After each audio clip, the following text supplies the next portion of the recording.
Hello and welcome. I am Wander. Hello and welcome. This is Mr. Duran, and I'm your teacher for video game programming. In our video today, we're going to be looking at how to create a brand new project, create a sprite, create our first object, and get that object to respond to keyboard commands for movement. So let's go ahead and get started on this. Let's create a new project. We're going to create a new project in GameMaker language. We have the options for both drag and drop and GameMaker language, but in our class, we're going to be focusing on GameMaker language exclusively. Now it's going to pop up and ask you for the name. I'm going to call this one First Game. It'll load up, and this is going to be our workspace. All of our magic that happens is going to go inside of here, but specifically on our right side, if it didn't open for you, you can click this to open it up.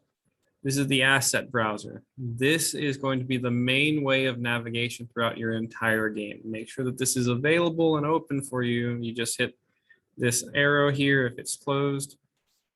This is how we're going to access everything all the time.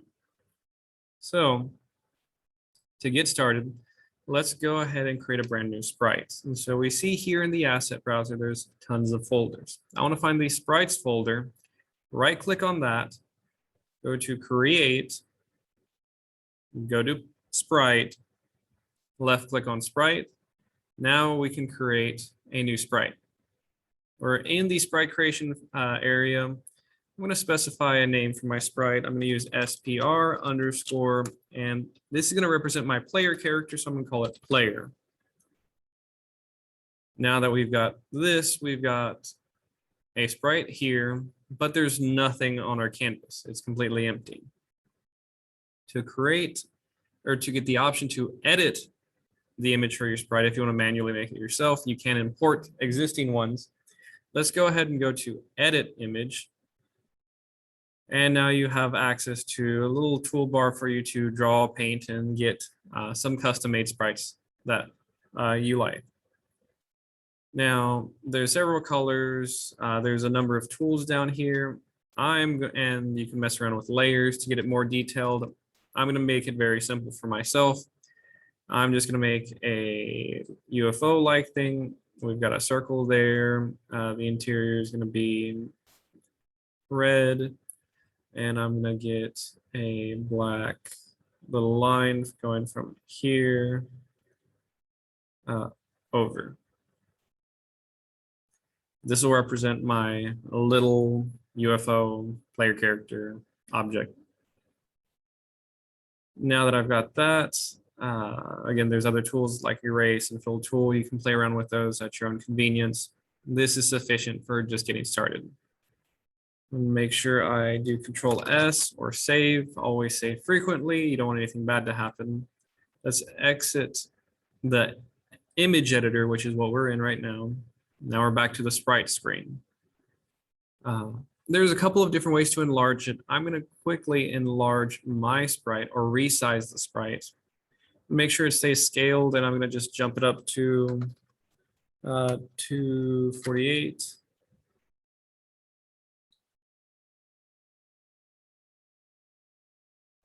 And apply. Now we're kind of shifted a little bit. We can't see our sprite. You can hit center fit and it'll recenter the sprite so that way we can see where it is. Now we want to make sure we know what the center of the sprite is. Now we can see the whole thing here, but we can specify either in this drop down that the middle center to use the middle center of the entire image, but notice it's kind of not perfect. I'm going to manually click and drag and move it a little bit. That's about center. It's close enough. You can mess around with the numbers to make it perfect, but it's not too important for now. So now that we have the origin point set as the center of the sprite, we should be good here. Let's go ahead and close out our sprite editor. Let's move over to creating our first object. In the objects folder, let's right click on this, create object. Left click on it. Now you're in the object view. let's create a new object name obj_player. Notice I try to keep my naming convention consistent. For sprites, they all start with SPR. For objects, they all start with obj underscore and then whatever I want to name it. This is going to be my player object. Left click, you see it updates it here. Now I still need to specify what sprite we're going to have. So down here, I can select from our sprites folder, one of the sprites we've already created. I'm going to select, of course, my player sprite. It's been made. And now I have an image to represent the player object, and it gets updated over here as well. Now,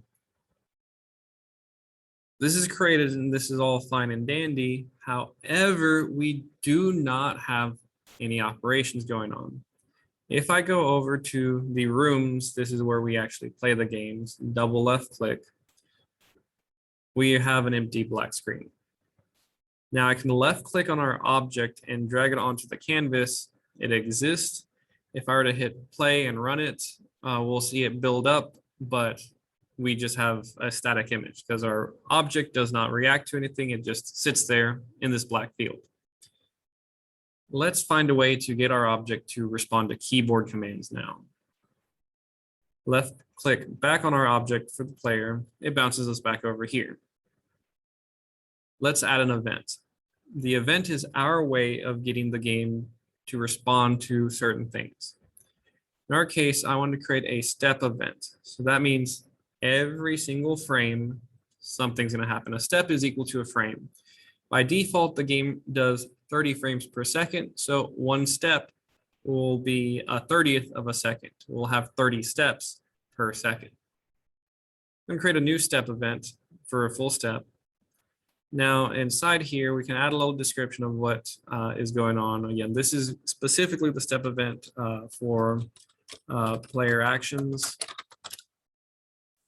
So if I click off of this, give it some time, it'll update over here.